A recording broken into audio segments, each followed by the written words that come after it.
चौटाला साहब ने उस एमएलए की तरफ देख करके कहा कि आज तो मेरी पार्टी का एमएलए है, तेरा कोई भरोसा नहीं, कल तू मेरे साथ खड़ा रहे या ना रहे, लेकिन ये बच्चे खेलों की बड़ी जरूरत है।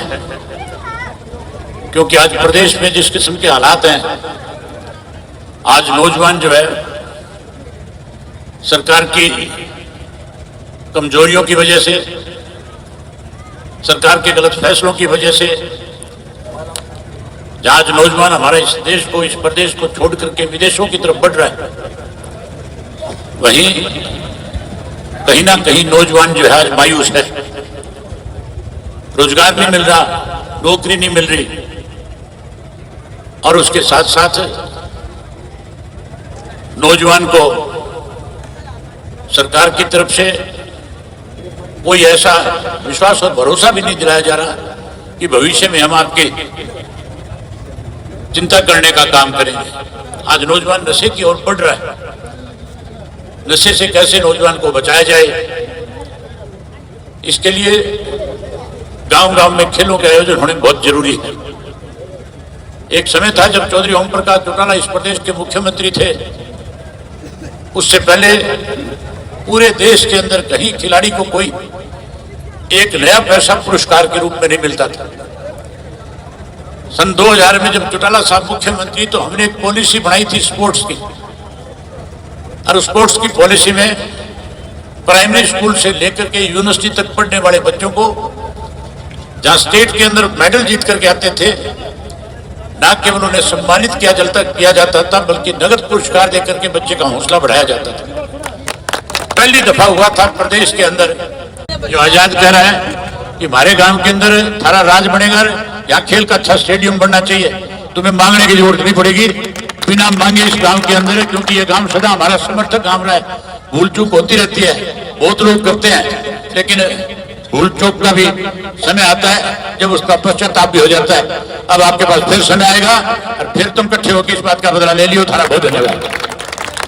मुझे आज भी अच्छी तरह से याद है, सन 2000 के अंदर जब इस तरह के नगद पुरस्कार दिए जा रहे थे, तो कैसे हरियाणा प्रदेश के खिलाड़ियों का मान सम्मान बढ़े, कैसे बच्चों का रुझान खेल की तरफ बढ़े, कैसे हमारे बच्चे आगे बढ़ सके, कैसे मेडल ला करके इस देश प्रदेश का नाम बढ़ा सके। इसके लिए आज जिस खेल का आयोजन यहाँ हो रहा है, ये कबड्डी जो गांव-गांव में खेली जाती है, इस कबड्डी में किसी एक भी खिलाड़ी को हरियाणा प्रदेश की तरफ से कहीं कोई सरकार में रोजगार और नौकरी नहीं दी जाती थी।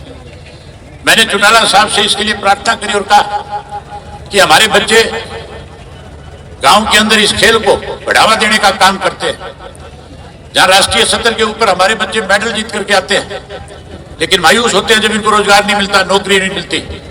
चौटाला साहब ने उसी दिन अनाउंस किया था कि हरियाणा प्रदेश का कोई भी जो ओपन सीधी खुली कबड्डी का खिलाड़ी है, हम उसकी पुलिस में भर्ती करेंगे और हर खिलाड़ी को रोजगार और नौकरी देने का काम करेंगे। अभी बड़ेसरा गांव का जिक्र चल रहा था। इसी बड़ेसरा गांव के एक लड़का काला एक कबड्डी का खिलाड़ी हुआ करता था। गांव के लोग जानते हैं, बहुत बढ़िया रेडर था, बहुत अच्छा खेलता था, सुरेंद्र काला नाम था। एक टिन्नू लड़का था, इधर मैम साइड का था, वो भी उसी गांव का था, बड़ेसरे का। वो दोनों लड़के बहुत अच्छे खिलाड़ी थे, और उनकी नौकरी की जब बात आई, तो वहां से जो लोकल एमएलए हमारी पार्टी से था, कहने लगा ये तो कांग्रेस पार्टी से संबंध रखते हैं।